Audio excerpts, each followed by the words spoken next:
All right, welcome back. We continue with this morning show right here on Good Morning Kenya. It's all about matters concerning your health. And now let's shift gears into obesity and infertility. Let's talk about matters concerning you. So, ask your questions, okay?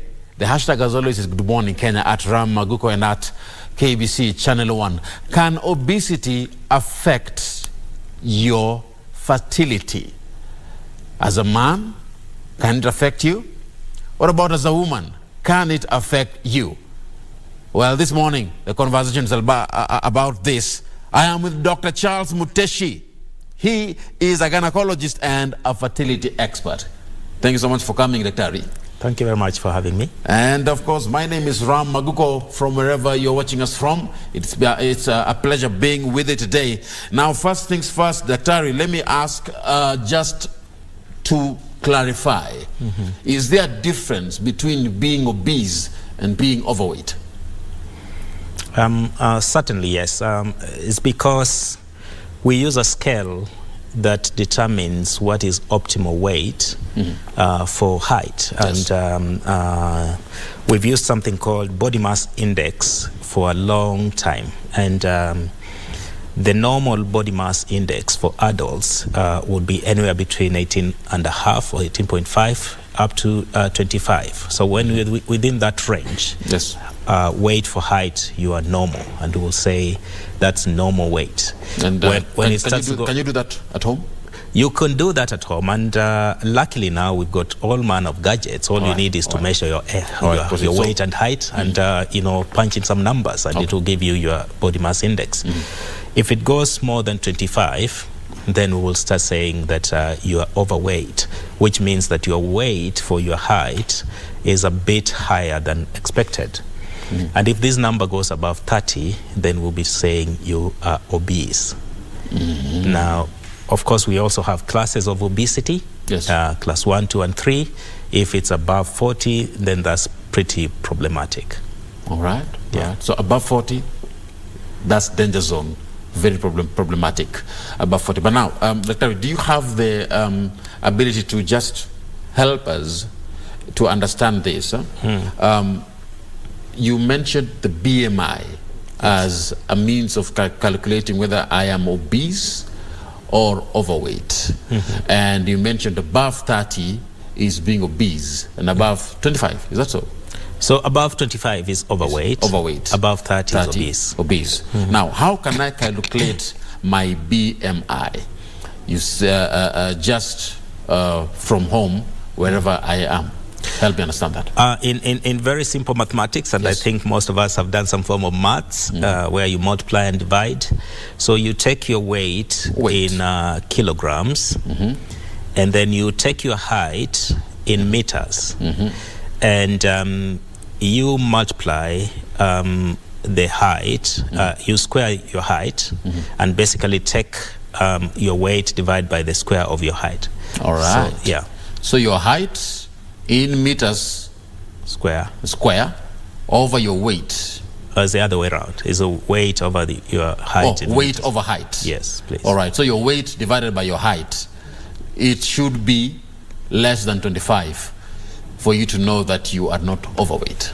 Absolutely. All right. So, ladies and gentlemen from home, make sure that you do that. Calculate your weight in kilograms, divide it by your height, squared. Yes.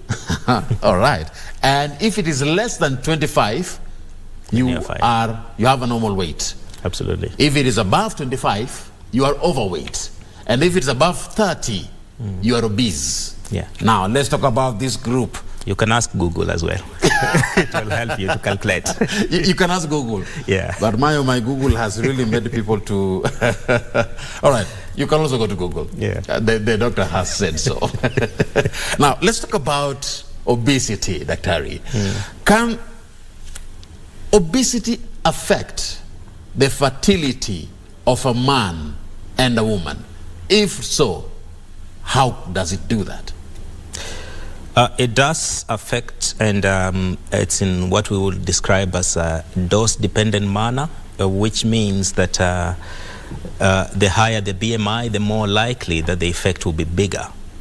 So if you are overweight, you are more likely to have fertility problems, both as a man and a woman, compared to those who have normal weight. Yes. If you are obese, the fertility problems will be even bigger than those who are overweight. So the problems become more significant as the BMI goes higher.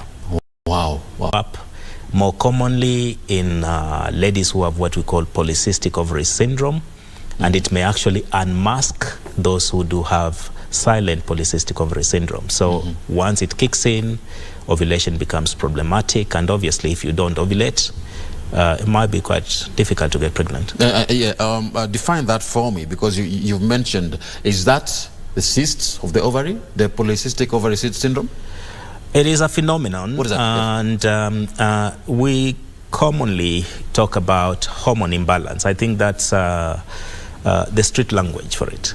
However, you see, ovulation in a human being is regulated by hormones from the brain working on the ovaries. And if you look at the ovaries where the eggs live, when you do an ultrasound scan, you can literally count them. We call them follicles. And when they exceed a certain number, we use the word poly in medicine, meaning many. So there will be too many. And too many just means that it's problematic for the ovary to organize itself to release the egg. So we call it polycystic ovary syndrome. So they are not cysts, not sacs of fluid as it were, but they are just too many follicles that disorganize the hormone function. And do cysts of the ovary connect with obesity in any way? So the polycystic ovaries do have a connection, because as the weight increases, it becomes difficult to utilize glucose. And so if fat cells are demanding more insulin so that they can use up glucose, the effect of that is that then the ovaries become too sensitive to circulating insulin. So your fat is increased, you need more insulin to pump in glucose, but the ovaries is very sensitive to insulin that is circulating. So as it goes up, then it has a negative impact on the ovary, so it suppresses ovulation. Wow. It's a bit complex. And yeah, it's so complex. and I'm getting from this conversation that we may be having so many jargons here that may be difficult for a lady watching us today to understand. Now let's break it down a bit and get to understand these nitty-gritties in a way that is so simple. Yes. Simple terms. If a woman wants to get pregnant, does being overweight make her not get pregnant to the point that she can have a miscarriage? So the two are different, but weight has an effect on both. So weight has an effect on both? Yes, it does. So you will have problems getting pregnant in the first instance if your weight is increased, for the reason I mentioned, that releasing an egg periodically and regularly becomes a problem. Yes. And when that happens, it's more likely that if the weight is high, you could lose the pregnancy, because the maintenance of pregnancy, especially in the first 12 weeks or 3 months, is very hormone dependent.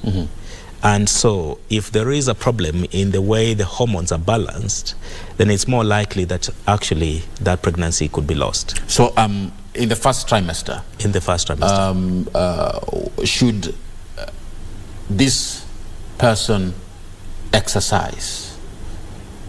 We know that's a very delicate area. It's a bit delicate time. Should a lady do a lot of exercise during the first trimester? The recommendation would be to carry on with the exercise regime that they've been doing. So doing a lot is obviously relative, but you wouldn't want to be doing something new or extraneous that you aren't accustomed to. So don't try things that you haven't been doing in the first trimester.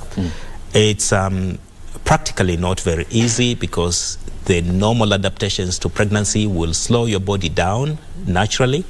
you lose energy and all manner of things. But exercise is still recommended. Still recommended. And I'm looking at this lady who is watching us today, who knows or is aware that they are overweight.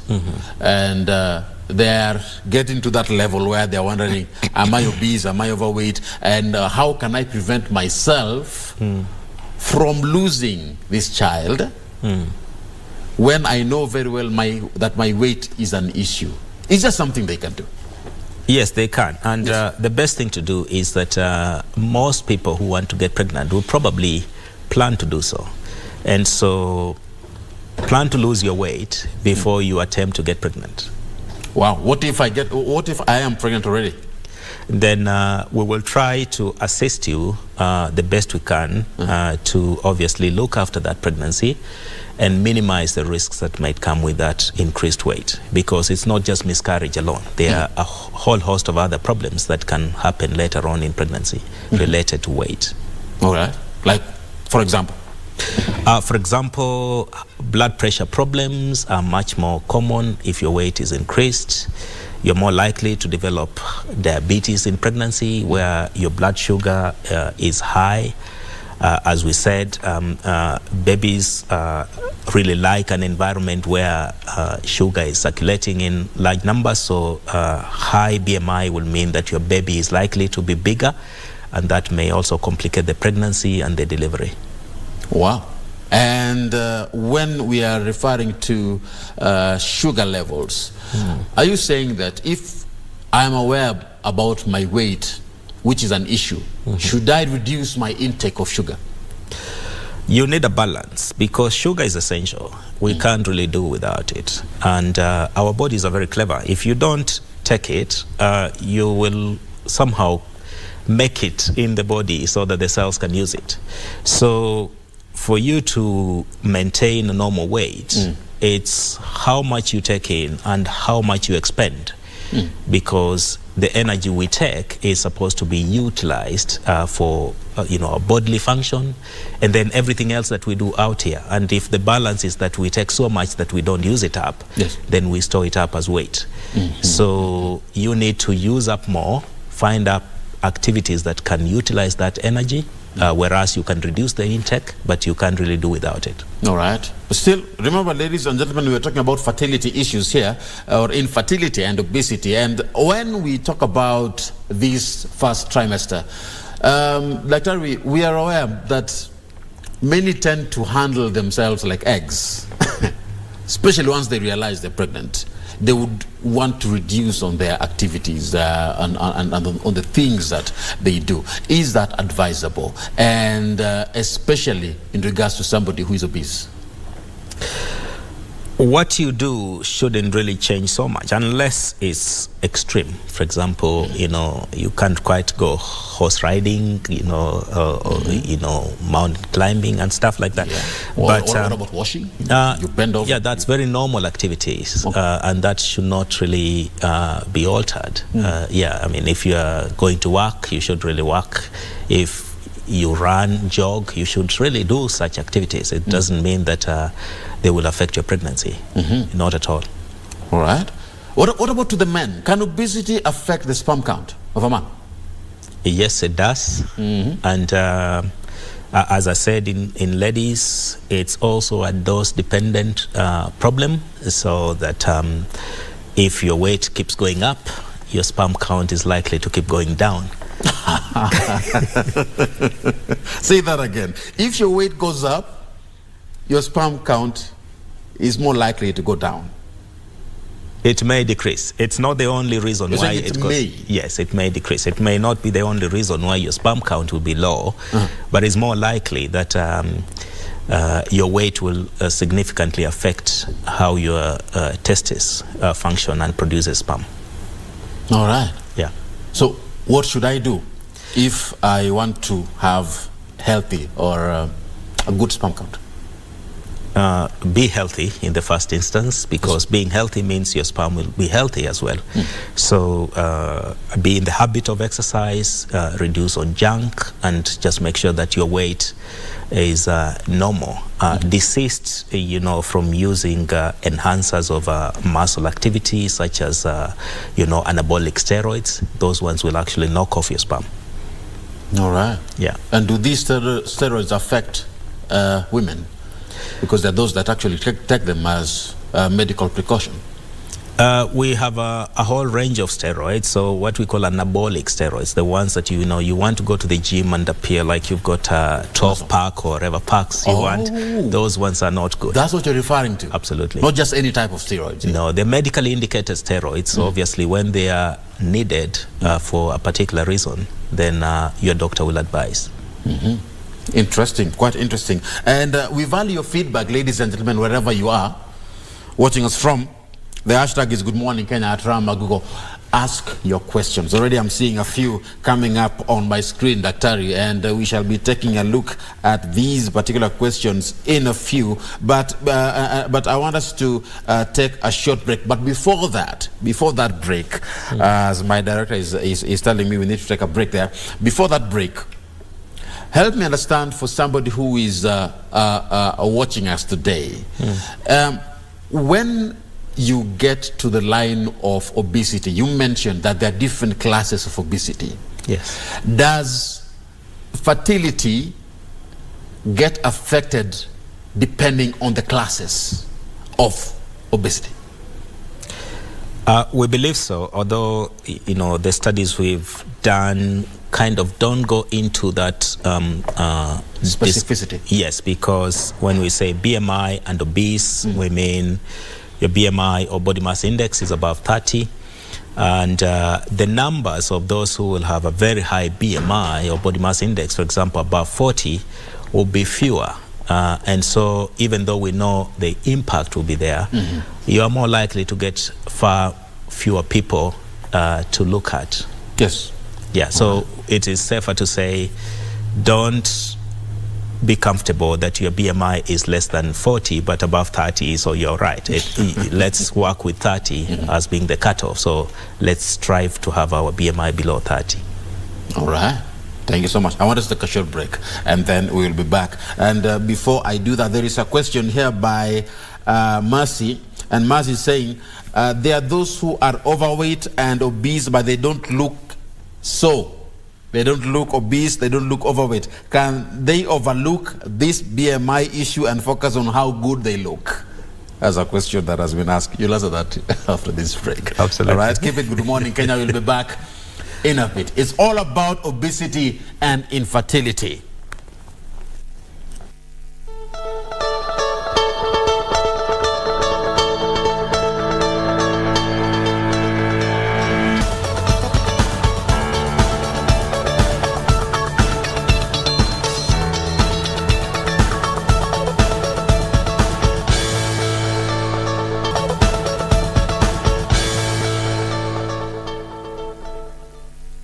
All right, welcome back. We proceed with this morning show. It's all about obesity and infertility. My name is Aguko. It's a pleasure being with you on this particular conversation. I'm with Dr. Cahrles Muteshi.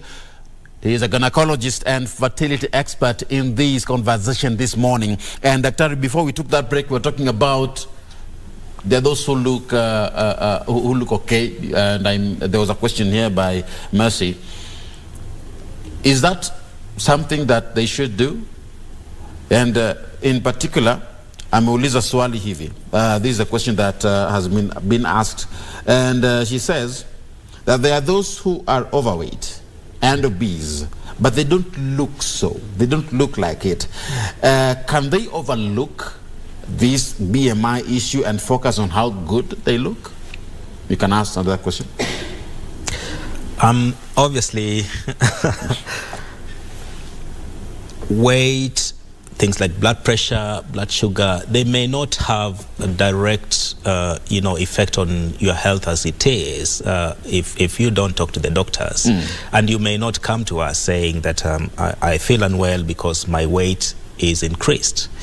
However, we do know that increased weight has significant effect and impact on general well-being. And it's not just fertility alone. Yes. And so you may not feel unwell, but there will be a problem with it. And so it would be advisable for general well-being to keep yourself within a normal weight parameters. I'm sure you will feel well and as look good.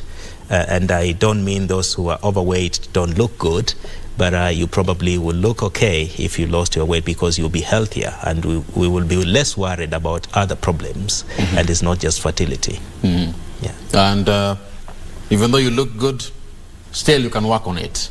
You are looking good, yes, but you're overweight or you're obese, and you may be above, you may be 31 there, 31, and that is in regards to the BMI. You're 31 and you still feel like you're looking good. You need to work on that, reduce on it. And you're saying that you need to keep a healthy lifestyle, because it will have other effects. Absolutely, right? Yeah. Now, let's move on, and thank you, Mercy, for that question. I will sample more questions as we proceed with this conversation, okay? Now, let's talk about belly fat. Still an issue. Is that a concern that we need to really raise when you talk about belly fat and obesity and infertility? Do they work in tandem and have adverse effects on each other? Yes, and belly fat is probably the more dangerous fat. Yes, because you know, we have different types of fat in our bodies, and they are, in medical terms, we'll say they are metabolically active in different ways, meaning that the cells in those fat compartments, they would produce different hormones, they produce different chemicals, and the fat around the belly, even though you might look slimmer and your BMI could actually be normal, but you have a bit of belly fat, that would not be good. So you're saying even if a man is slender, yeah, but as long as they have belly fat there, it's not good? Certainly not. What is it that is in this belly fat that makes it harmful? So you see, fat is an organ in itself in the body, and it does produce hormones, and those hormones and chemicals are the dangerous things that we worry about. It is not the fat itself, it's what it produces that we are worried about, and these are the things that will affect you in one way or the other. So keeping fat around by itself doesn't really harm you. It is what the fat is producing that harms you. That harms you. And if you have fat in your arms, for example, it's not as bad as fat around your belly. But incidentally, most times you will find fat accumulates around the belly before it distributes elsewhere in the body. So you wouldn't have fat elsewhere before you have fat in the belly. What about those who have already given birth? You know, some okay, not some. At least within the ladies that I know, within my circle, all of them have issues with their belly. Every lady I've met is talking about working on their stomach, working on their stomach. Is that the same case? That fat, is it still harmful even for them? I'm looking at that particular lady also that has given birth. They have developed that big tummy. Yeah, I'll be a little bit careful to say all the ladies we've met. I obviously don't know how many you have, but I also would want to make it not appear as though we are really, you know, discriminating against any lady or focused on them. But certainly, you know, the natural body response to pregnancy is that there is weight increase in pregnancy. Which is beneficial for the baby. Exactly. Yeah, as the baby grows, your body will increase in weight, and a certain proportion of it, not excessively. Yes. And when the baby comes, that weight doesn't just drop off immediately. So the process of lactation, of breastfeeding, also relies on energy reserves, and that's probably what nature designed. But as time passes, you become more active, and the baby's demands increase, and you go back to whatever you are doing prior to pregnancy, then your weight is likely to go back to normal. You mustn't really be preoccupied. Don't use a belt. Don't tie, because tying is only, compressing it, but it doesn't take it away. So that doesn't help. So is it healthy to have those? Are they called corsets or something? Corsets, if I'm not wrong. Yeah, corsets. Those are probably more beneficial if you've got something like a back problem or pain that requires some form of support. Yes. You don't benefit much by supporting fat with a corset, because then you just putting it away, but it's still doing whatever harm it's supposed to be doing. But is it harming other organs in the body? It's kind of like having a veneer, really, to just cover. But I think consciously try and work on it. Try and work on it. Yes. So ladies, we're talking about that. It doesn't really help. It makes you look good on the outer side, but still, it doesn't really help to have the corset. You're just squeezing your tummy, but you're not helping the fat that is inside there. But now I'm looking at the men also. The men who have a lot of that big belly. What should they do, and how risky is it for them? Let's talk about the men, the drinking, and and does that even come in this conversation? So fat is a health and lifestyle issue. And as I said, it doesn't affect you in an isolated way. It's a whole host of other problems. Yes. We are talking about diabetes, we're talking about heart disease, high blood pressure, yes. And even your mental health. Yes. All lots of things. So it will be much better to look at it from an encompassed perspective and say, yes, I think I need to change my lifestyle so that I can be healthy. And in the course of doing that, I will also improve my fertility. Yeah. What are some of the do's and don'ts of reducing belly fat? Because we are talking about those who are obese. That's an area that is most likely a concern. What are the do's and don'ts of reducing belly fat? I can't quite think about benefits of having it, so I think it's always best to think that reducing it would be helpful. How do you do it? Yes. Engaging your body to help itself to take away the fat. So as I said, it's a balance between intake and expenditure of your energy. And so reduce your intake and increase the expenditure of it. Chopping it off and doing things like liposuction, I'm not 100% sure that may help it. Maybe the mass of fat might go away to an extent, but what is causing it to accumulate, you haven't really addressed it. But does liposuction help? You've said yes, doesn't really address, but does it in any percentage whatsoever? Well, if I cut off a piece of you, it will be gone, but it doesn't really mean that the underlying problem is gone. Okay. Yeah. All right. Now, let's talk about pregnancy still. We come back to this, and we will revolve around this area. What is the maximum ideal weight that a lady needs to have for pregnancy or conception?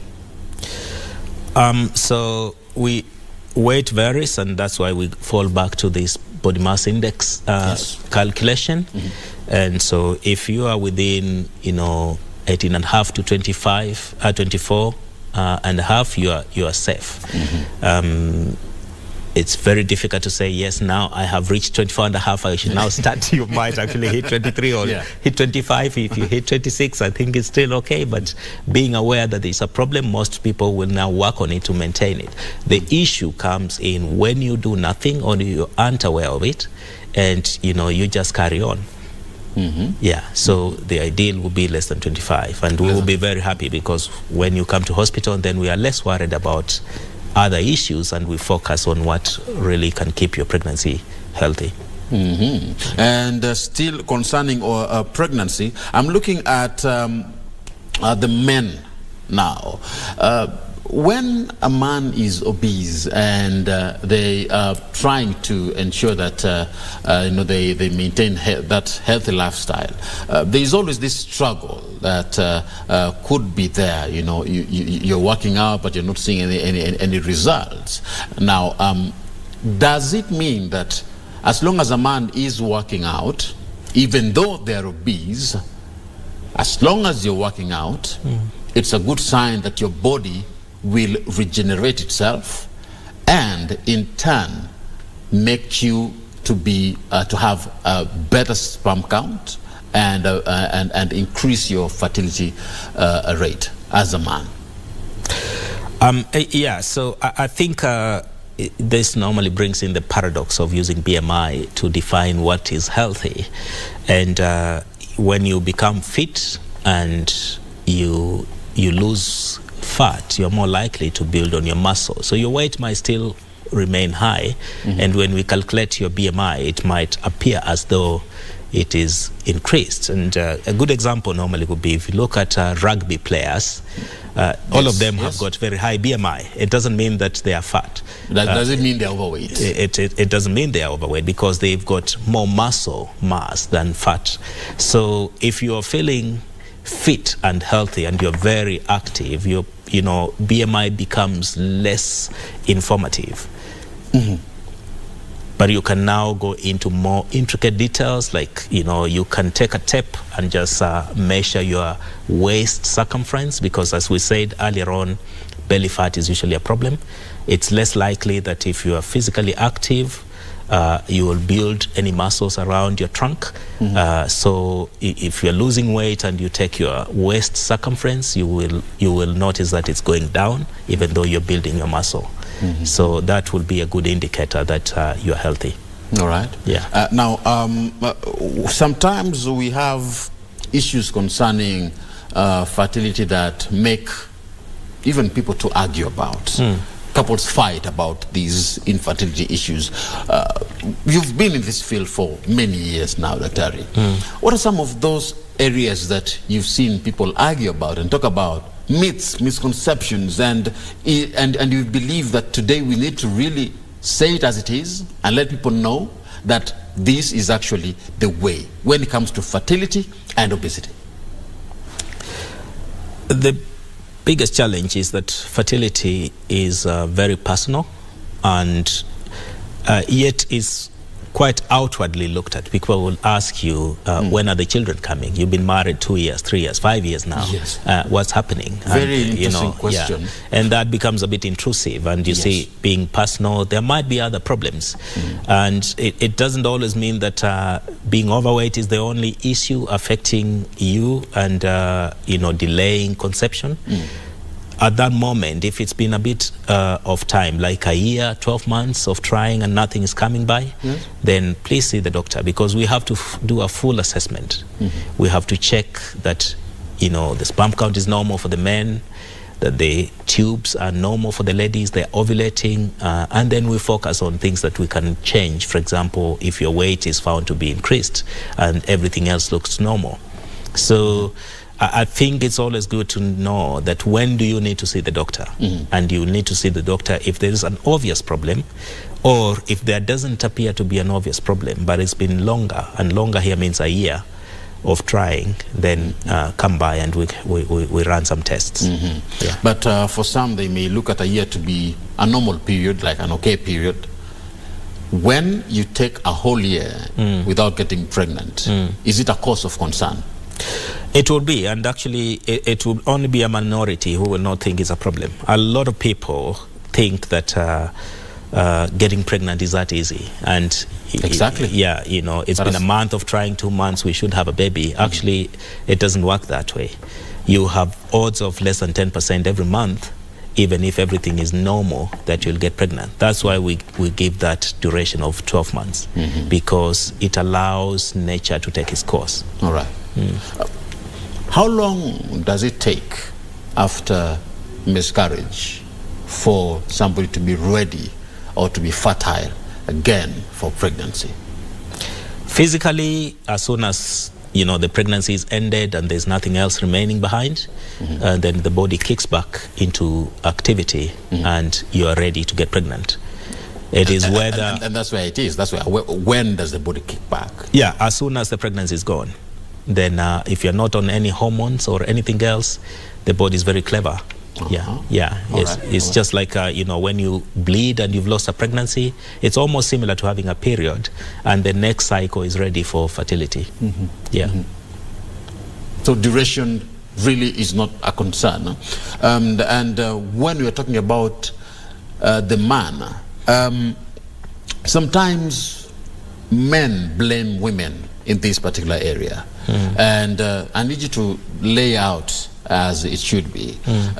When a woman miscarries, is it all her fault? We're talking about infertility here. Is it all her fault? Should the man blame her or blame himself, or both? I don't think anyone should be blamed because you are not at fault if a miscarriage happens. Yes. And it's because to make a baby, we need the tiny egg and the tiny sperm to come together. That process is very delicate, and it's fraught with error. And a lot of errors do happen, even though a baby may result from it. And it just discovers that, the organs aren't formed, maybe something is wrong, and the pregnancy will end. Where the error originates may be difficult sometimes to say. It's more likely that we notice as ladies get older, the chance of losing a pregnancy increase. But it's not always, the lady. And we probably will never really know why the miscarriage happened. So we focus more on how can we prevent a subsequent pregnancy from miscarrying, rather than trying to apportion blame on why the other pregnancy didn't carry on. All right. Can a man be infertile? What causes it, if so? Many factors, and the simplest way of looking at it is to say, are you producing sperm? And is the sperm able to be deposited where it should for fertility to be all right?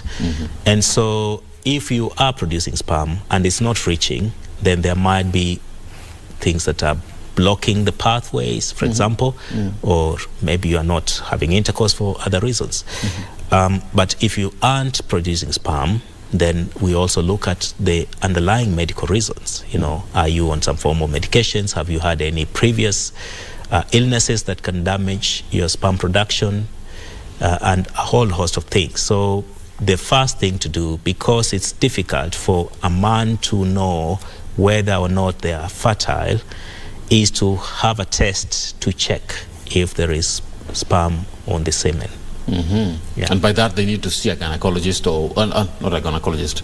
Who should a man see? Women visit gynecologists. What about for men? The ideal scenario would be having a family physician. And, this is the person who looks after the general health and well-being of individuals. Yes. Obviously, the setup here is a little different. And a lot of people know a doctor here and there, or, they see somebody. And if that area falls within their realm, they will do the tests. If it doesn't, they will refer you appropriately. Now, there was a question that I had just read while you were talking a few minutes ago, and this is connected to matters concerning fertility. Let me get that.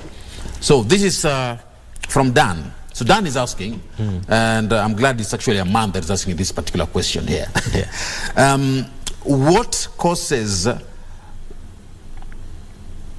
All right. So he is generally asking, why is it that in some cases we have women or ladies who always give birth to one particular type of gender?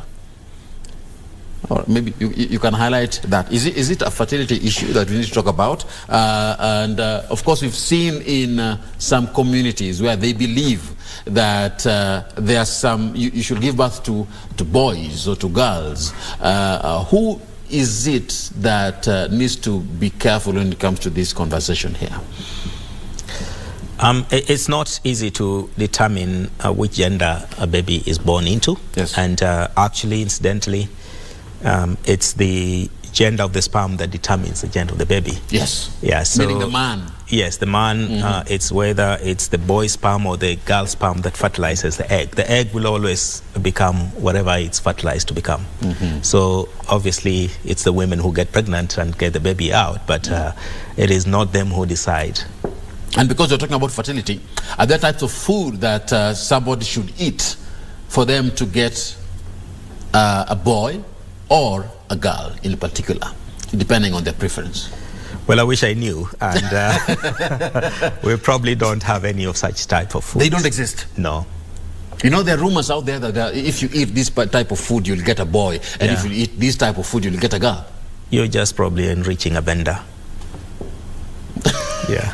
You're just promoting a business. Yeah. Now, Dr. Are there illnesses that cause infertility? Yes, there are. And there might be,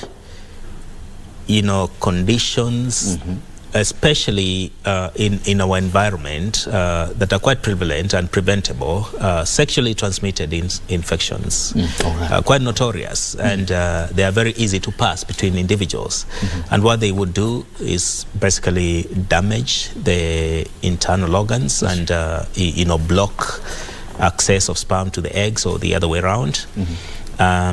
So that's the commonest possible cause of subfertility. Wow. Yeah. And then there are other illnesses, for example, people with cancer who require medical treatment, the treatments can affect how their eggs or the sperm is produced.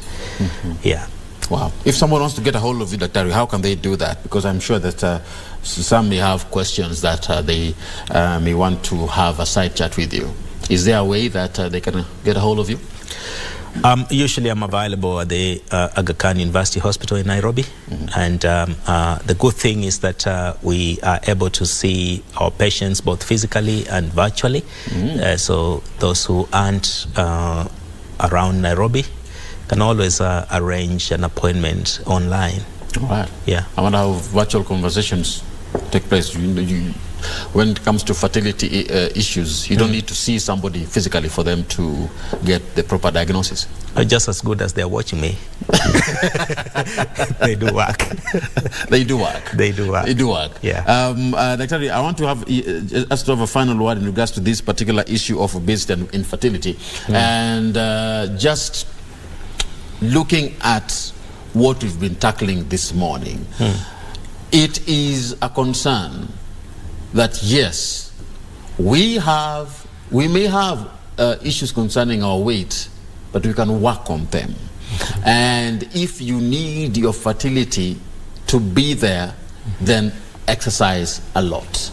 Now, I want you to address one particular area, and this is in regards to a food that we eat, the food we put in the microwave, and what are these types of food that we take